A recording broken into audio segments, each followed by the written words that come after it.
আরে বাবা শোনো, তোমার মানিব্যাগ পড়ে গেছে। ধন্যবাদ আন্টি, আপনার সবজিটা তো অনেক তাজা। কত করে বেচছেন? এক আটি 10 টাকা।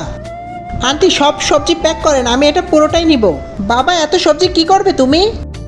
বস আমরা এখন মিটিংয়ে যাচ্ছি, এই সবজি নেওয়া এখন ঠিক হবে না আমাদের। আন্টি এই 1000 টাকা রাখেন, মিটিং শেষ হলে আমি সব সবজি নিয়ে যাব।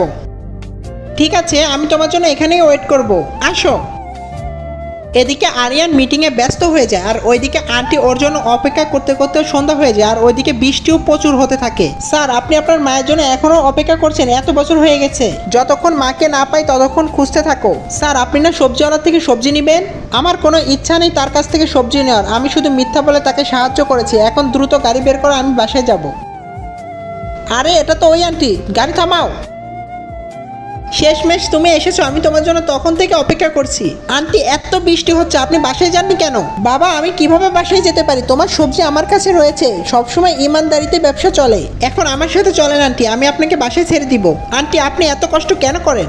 আমার একটা ছেলে আছে, ও শহরে থাকে, শহরে তো অনেক খরচ, এই জন্য আমি ওকে কিছু সাহায্য করতে চাই।